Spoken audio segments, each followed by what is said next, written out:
kind of get into the new album a little bit, I was going to ask about the previous one, Voyager, which had this concept, you know, kind of running through it where if you could go back in time and speak to your younger self, you know, what would you say to them?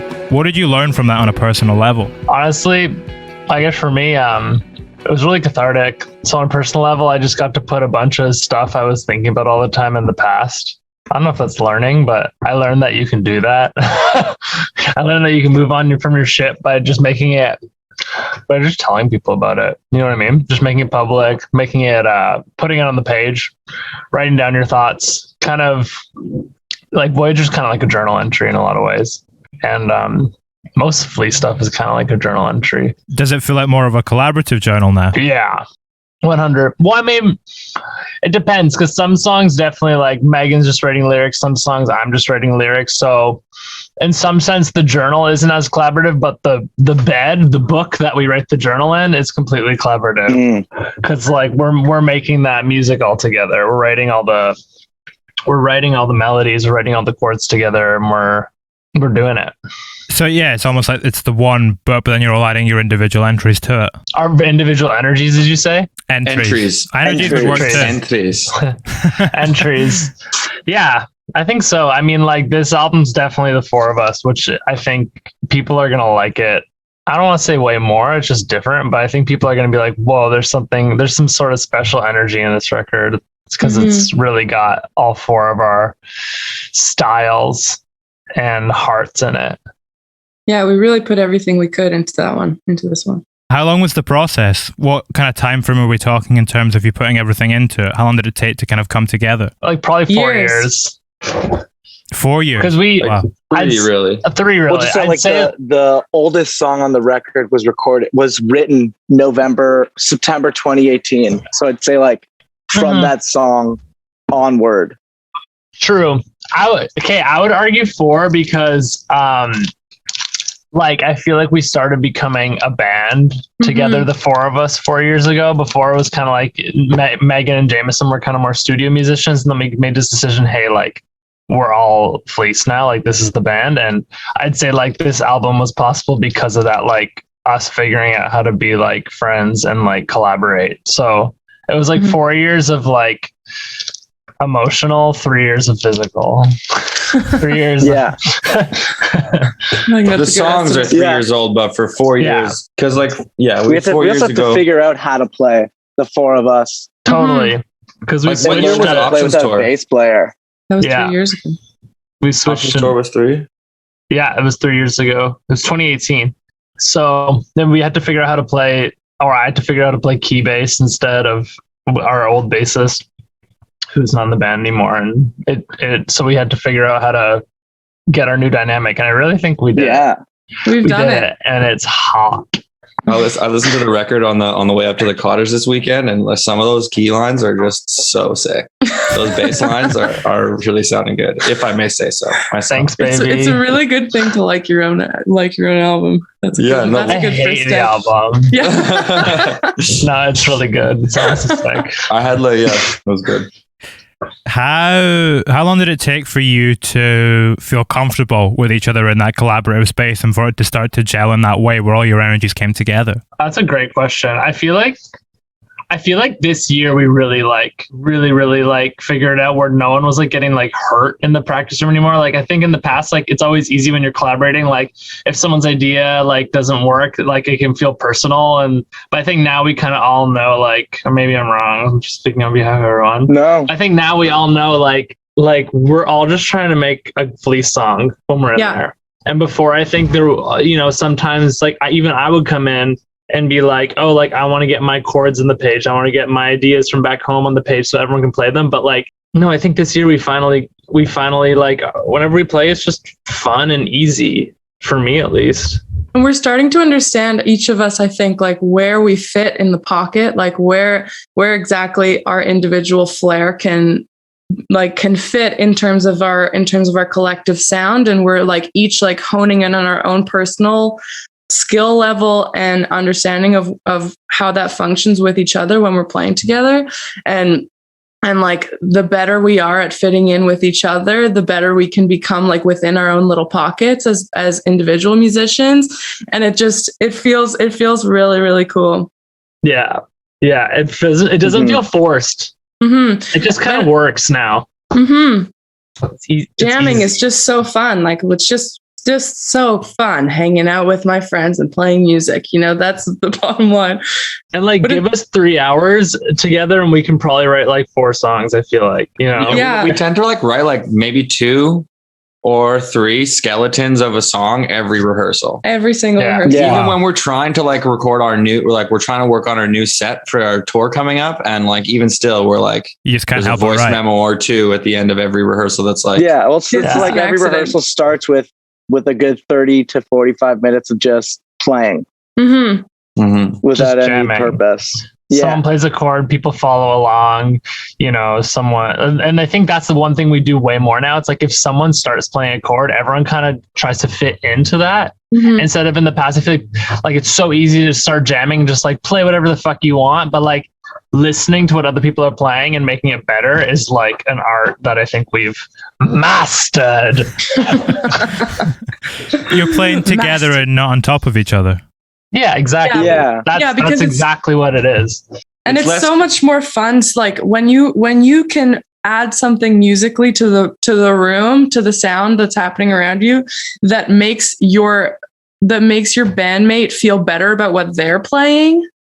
Like they'll play better, and then you'll play better because of it. We're just like, you're always bouncing back and forth with trying to make each other more and more like feel better and better about the part that they've added to the thing. Totally. So it's always like this little push and pull of feeding each other little musical bits, you know?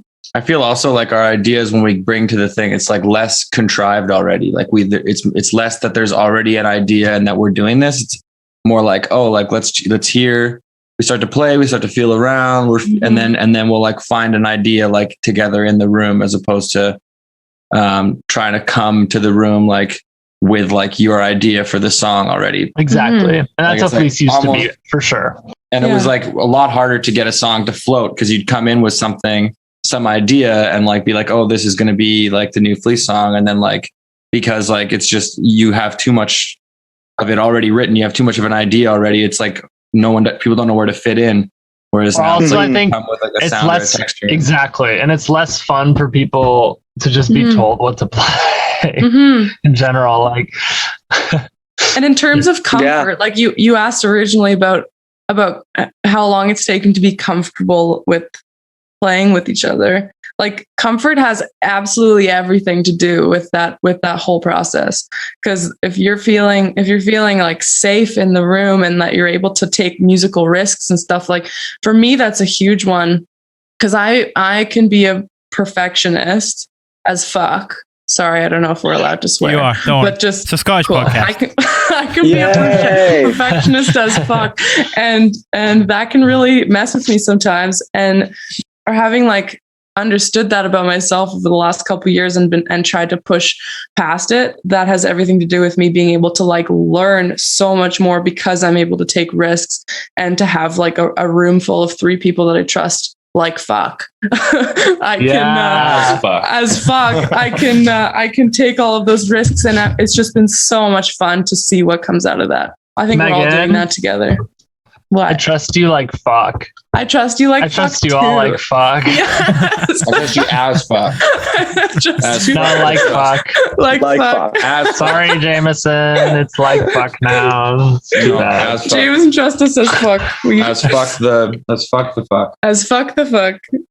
Yeah.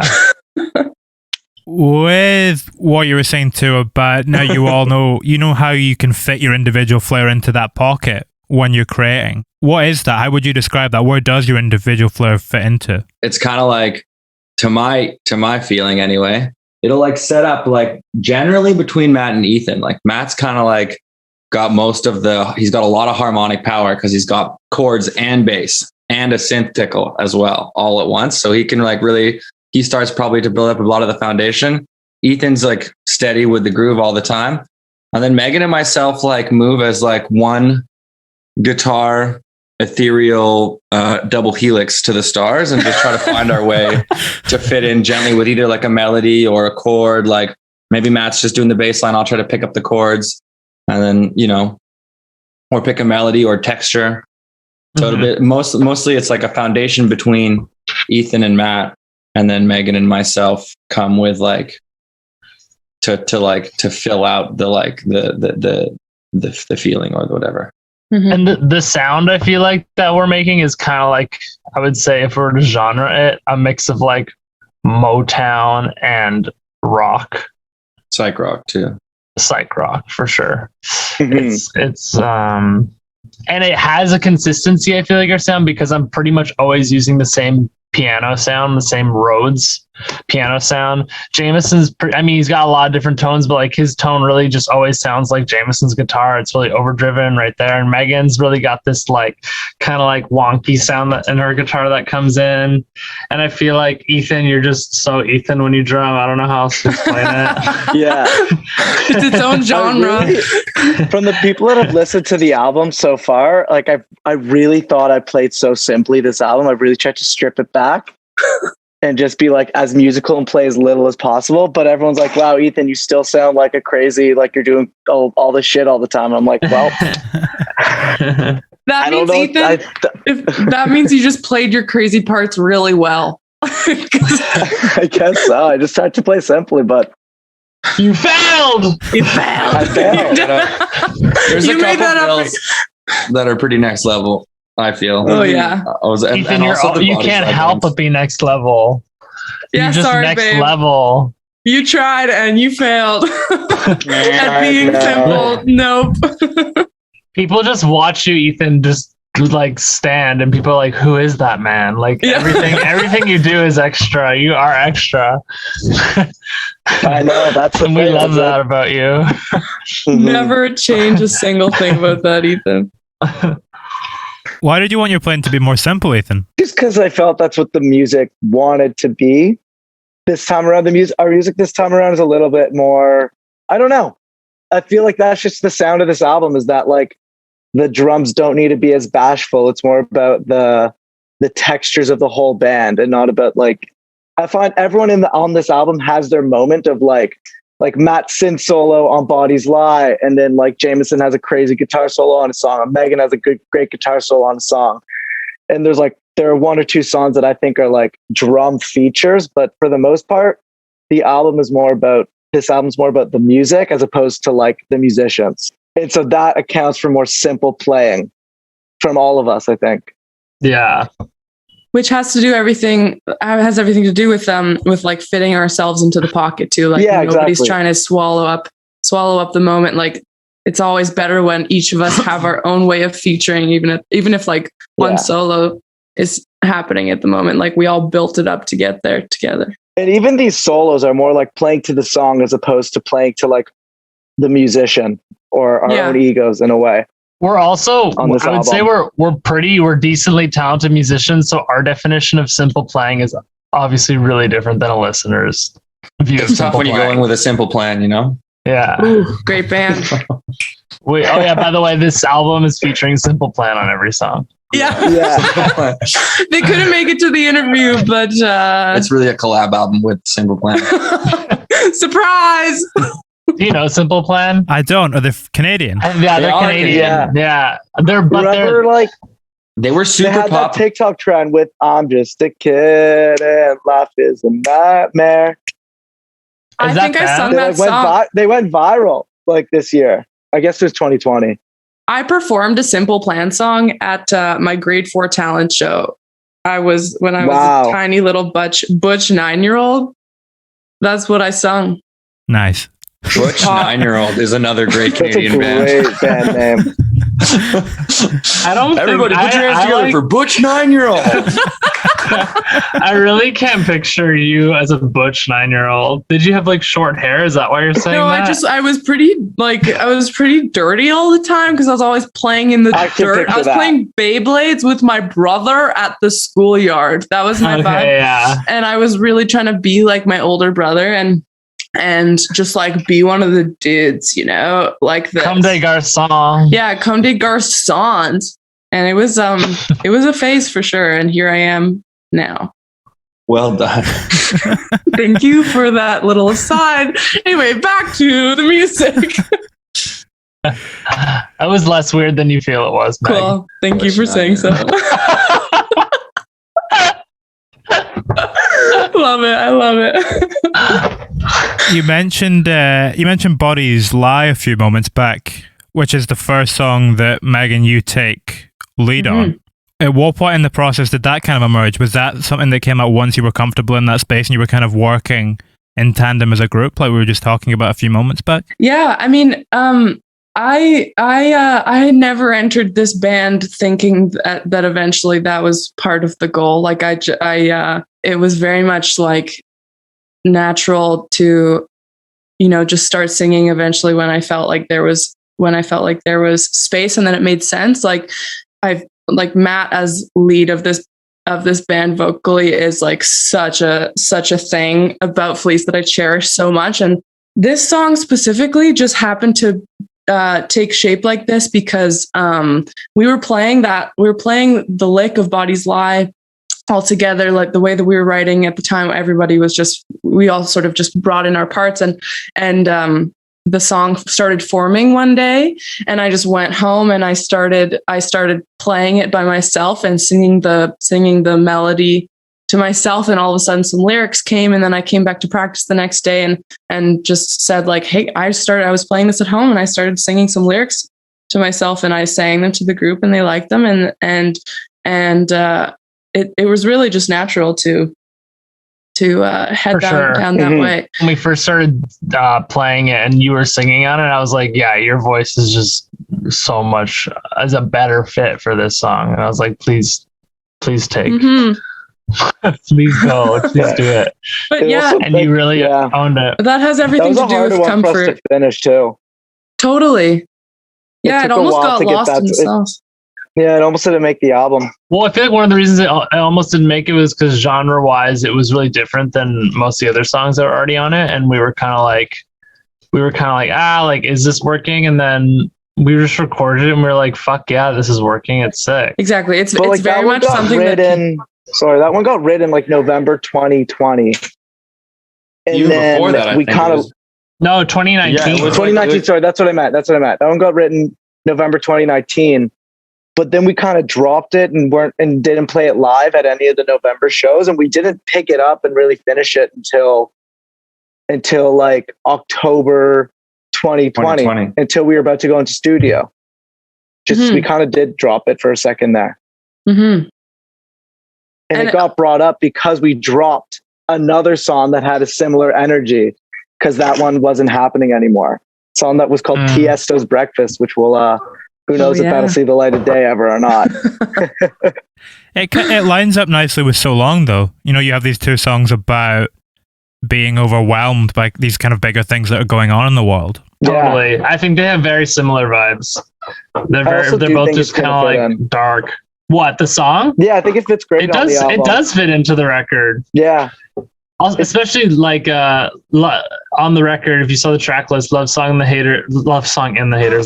the Haters goes into Bodies Lie, and they're in the same key, and they have this like beautiful kind of melding together moment.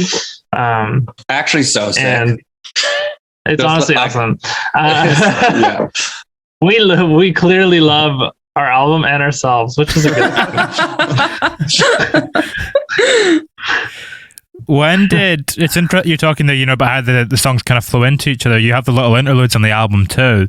Were they something that kind of came in at the end that you used to kind of flesh it out and make it feel whole, or when did they come into the picture? One of the interludes was it's just a straight up jam that me and Ethan were playing, and then Jameson added some stuff on top of it, and we're like, let's just put this in because it just feels so natural and good, and it happened while we were recording, and I don't know, we just wanted to keep it. And then the other interlude was actually originally the beginning of a song that we were like, let's actually call this an interlude instead.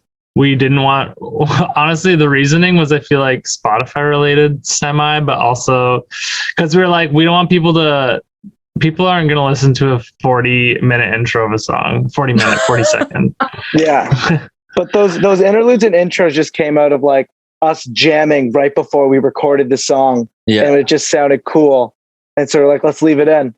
Because these are all little magic moments that have happened during studio time where it's either used as like a little avenue to get everybody into the mood in order to play the song in a special way, or just as we've been using those to set us up almost while everybody's in studio, just to like set the room up and get everybody warm, and then they were magical enough to stay. They add this feeling to the album of like what it was to write it, which was us just jamming in a room together. And these interludes are just moments where we were jamming before we thought the record button was going, but it turns out it was going. Mm-hmm. It just feels like the album. It just feels like how it was written. So I thought it was important to leave them in. With what you were saying about how they came from, you warming up and you kind of just getting in the zone for it, do you feel like they almost have a similar impact upon the listener? They kind of warm them up and prep them for the song. Mm. Definitely. I guess we'll find out, maybe. Like inner tube at the end of side A, like that moment when inner tube comes in after you've had this huge beginning of side A, and then the inner tube comes in, and just I was like, I've listened to the album before, but I just listened to it again really with like strangers for the first time, like with my roommates, and like we were listening to it in the car and everybody was quiet and we were only listening. And I think it does, like, it kind of like, it's like a little break, because we're kind of kicking ass, we're coming through, we're kicking ass, we're making a lot of splashes here and there. And then you have these moments where you just take a breath, and like it allows the album to flow. For sure. I think we all collectively, whenever we listen to albums, like we're like, we all love the interlude. So I think that's a part of why we're into interludes as well. Because we just want to make an album that we all like. And I find that when you have such range there, like between giant, big rocking parts and kicking ass, as JMO said, and these like more softer, embellished things, it's kind of encouraging to the listener to like focus in the same way as they might be focusing on those, like on the little intricacies of the slower, quieter parts. They can take that focus into the bigger parts too, because there's just as much going on and just as much like softness and tickles amongst all that hard rocking stuff, that it can really like just shift your focus and make you like look deeper into stuff that might just be like wapow in your face if you didn't have that like range between the two feelings, Mm-hmm. Yeah, for sure. Just about keeping that attention and kind of having that variation to make sure the listener's constantly engaged. Yeah, keeping you with us. What was that experience like for you in the car then, Jameson, when you were listening to it with strangers for the first time? I say strangers, they were my roommates, so clarify that. I know, but who are they really? At this point, I've spent like an entire year in isolation with them. I know exactly who they are. But it was like the first time that any of them had heard the record. They'd heard like certain songs or certain mixes like on the speakers and stuff like in the house. But this is like the first time. Honestly, it was fantastic. I was like, I was able to listen to it from a like kind of, instead of being critical the whole time, which is like how I've listened to this record all the way up to now, is just like always being a little bit critical because it's like, it's a mix or it's a master or it's like, it's a track list question or it's like a length of a tune, all these things I'm like listening really critically. And this time I just like, sun, windows down, driving for like hours, just listening to the record. And like, I got to listen to it from a listener's point of view. And it was fantastic. I don't know. Like, have you heard it yet there, Alex? I have. So, yeah. Right? Yeah. You have. So there you go. Well, then, it was great. I enjoyed it very much. I'm on it, right? So I helped write it, but it was great. But this time you just listened. Yeah, it was great. I loved it so much. I love everything about it. There's literally not a song I'd take off of it. Oh, and the cover and everything, it's lit. With that experience where you're not being critical of it and you can just listen to it, enjoy it, is that something you'll have for good now? Or will the criticism come back into it if you listen to it on your own again? I think I might have freed myself from it because like at this point, we're at a point where there's no turning back, It's like, it's done. We've already written new songs for the next project, whatever it's going to be. Whether they make it on there or not is remains to be seen. But like, we're already like looking to the future. I feel like this record was in my heart, a complete smash for me. I'm really proud of it. And like, so I think it's the time for being critical is over, Mm-hmm. That's real. Yeah. If there's any critical thoughts that come up, it's just like, someone inside me who's a perfectionist and like needs to and just like rather would move on personally. Yeah, and if anything, you just can put all that energy into the next stuff that we're making, and we're already starting to make it. So we're there already. We're beyond. Yeah, it's true. Anywhere where we think they're fuck ups, it's definitely Megan. That's a good point. Like it's like you can put that into the future. And also just finally like bask in this reality that this album that we've been working on for years and years and years, like is finally getting to be listened to by people. And they're saying thumbs up. They're saying thumbs up, and that it's not even out yet, can't wait. I think the fans will hate it. To hate it and for all of our dreams to not come true. No, they might. We'll see. I think you were not. If they like the singles, they'll like the album. I just feel proud of us. Does it almost feel like a debut record in some respects, even though it's the third Fleece album? 100%. I completely agree with that statement. It's actually, I think it's like, it is Fleece's debut. Fleece is on the stage, Fleece has come together, and this is it. I don't know what else to say, but I think you nailed it with that statement, Alex. Back to you, Alex.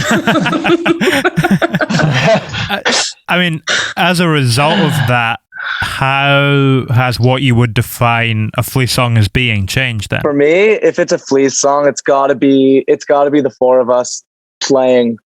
It's gotta come from the four of us playing in a room together.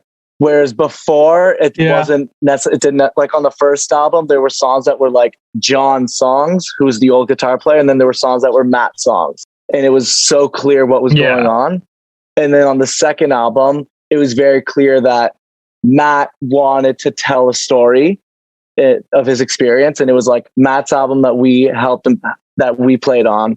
And this album, it's like Fleece's record, the four of us equally contributing and letting Matt and Megan write some lyrics on it and taking the lead for the storytelling in a way. Yeah.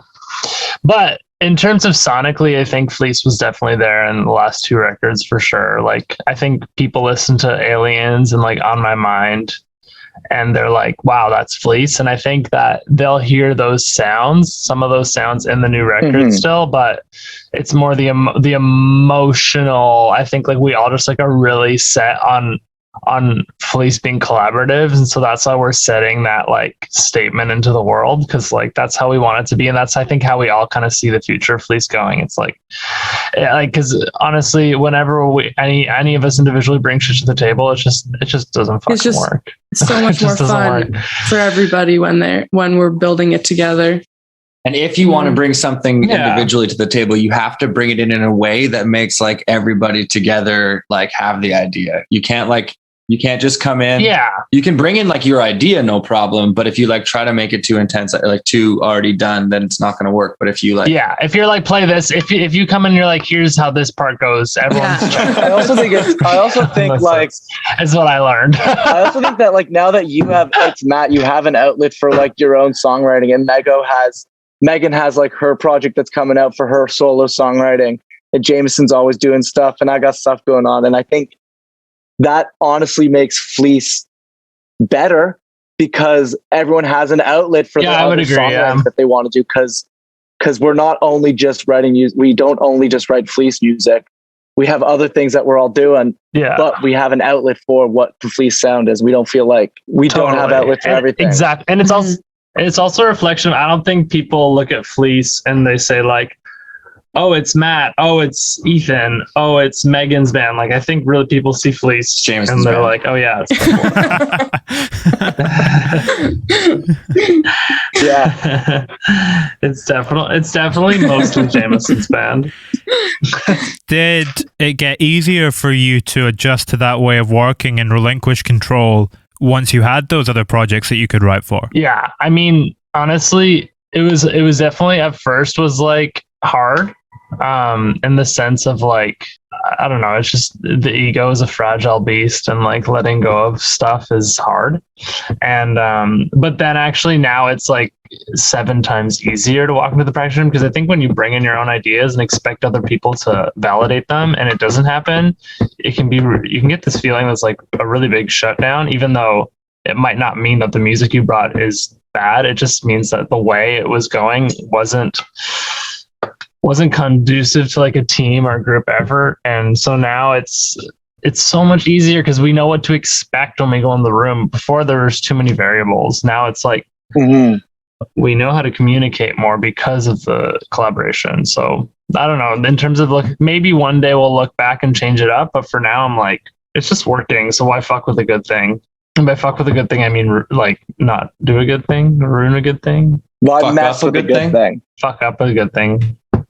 Like fuck, right? Good things, big time. Fucks with. We've mentioned the storytelling on the album a few times now, and I want to ask about two of the songs. Do you mind? And then you follow that with My Type. I don't mind. Yeah. And answering that question, what's the relationship between those two songs for you in terms of the storytelling? Do you mind? Is like me kind of talking about grander culture and just like feeling like someone's kind of just fucking me over and like kind of trying to fall in love for one night and just putting all the energy of how I get so annoyed at people in casual sex. And I think I Don't Mind is kind of like me kind of being the fuck boy and like kind of being a shitty person and not realizing it.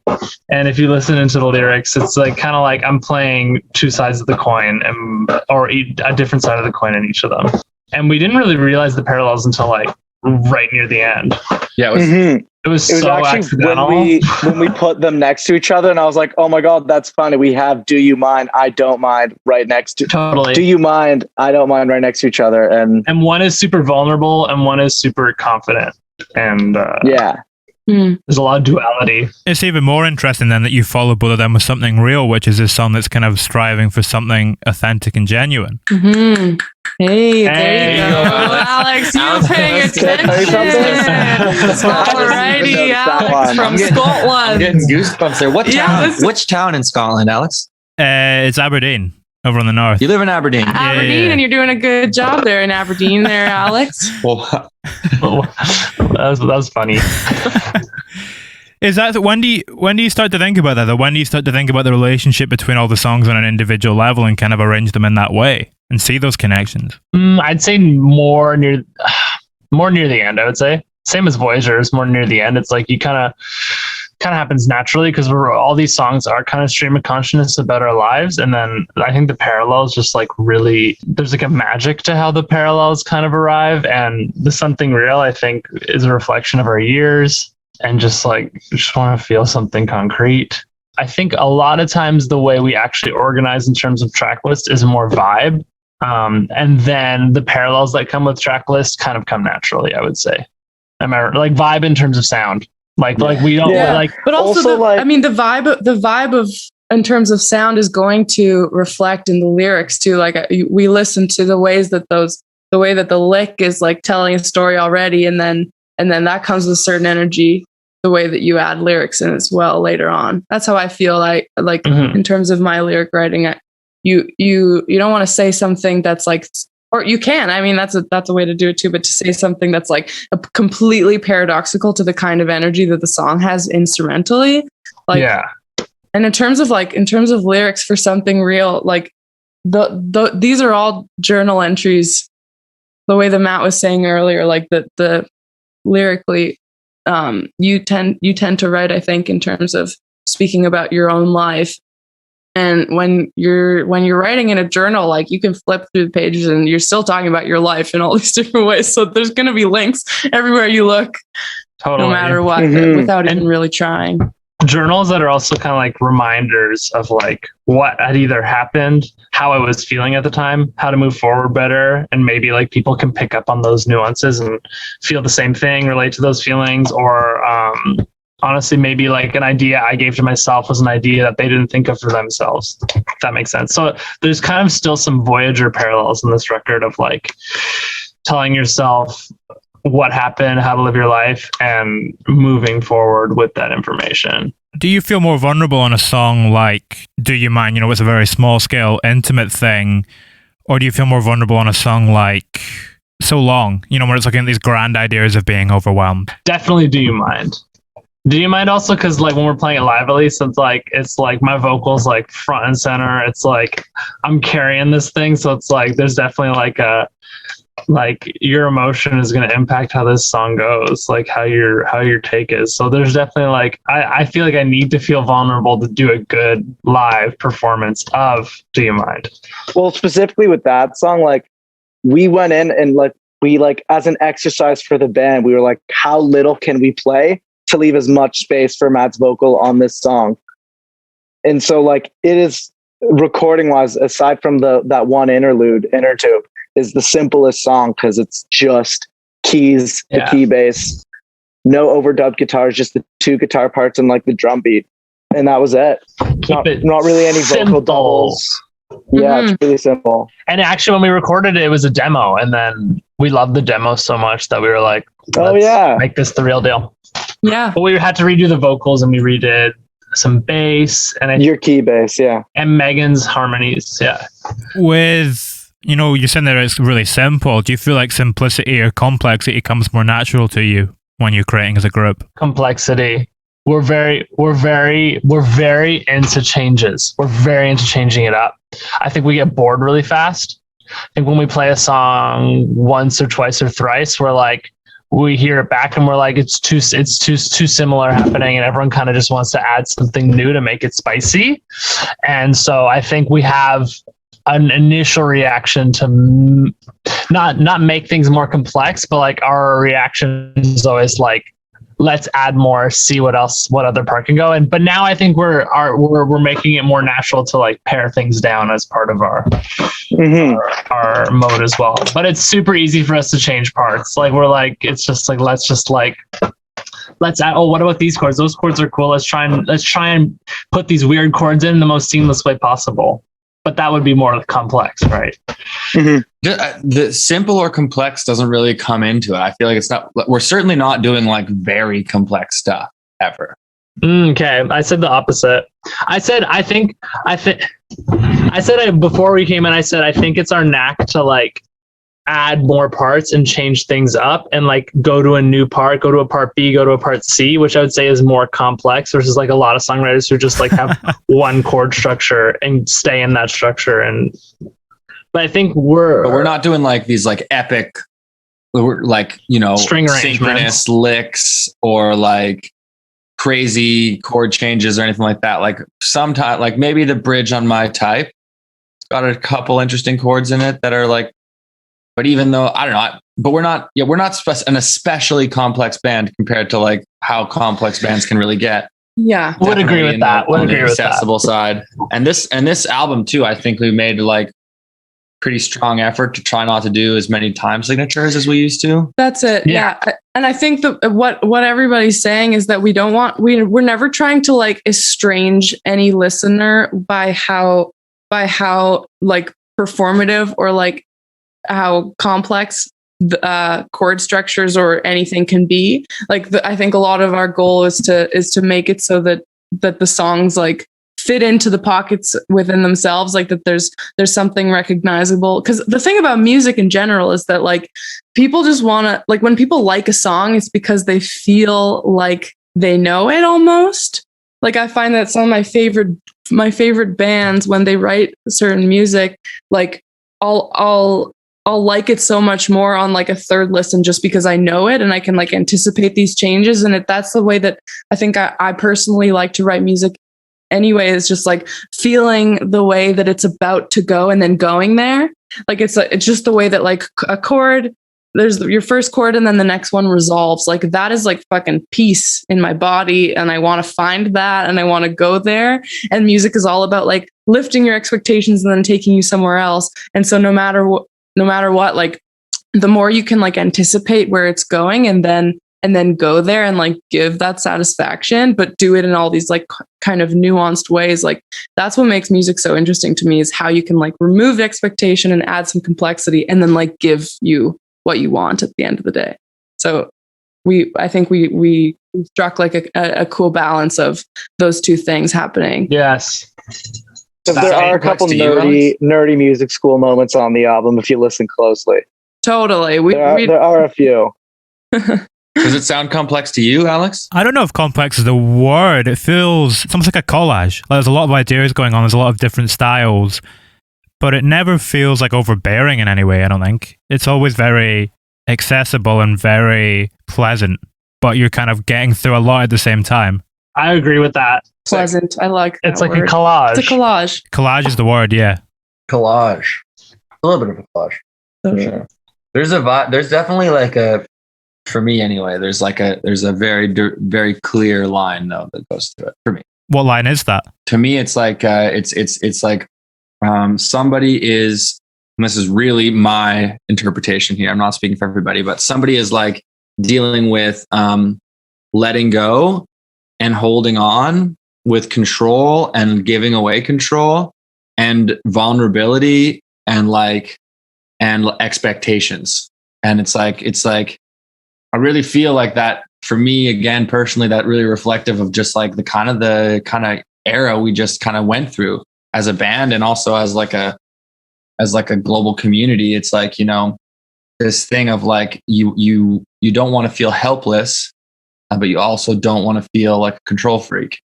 And so somewhere in between there, it's like, so like that line to me goes all the way from the beginning to the end. The album, like so lyrically, it's really got. Yeah, and sonically too. Like they're different sounds, but it's definitely like it's a rock album that kicks ass For sure. I'd say it has more concrete sound throughout than any of the records we've done so far. Yeah. As Fleece. I love that interpretation, Jimo. Yeah, me too. Jamo wanked for you Wink. listeners. For everyone back at home, there was a wink. For all the folks back home, that was a wink for you. One more time.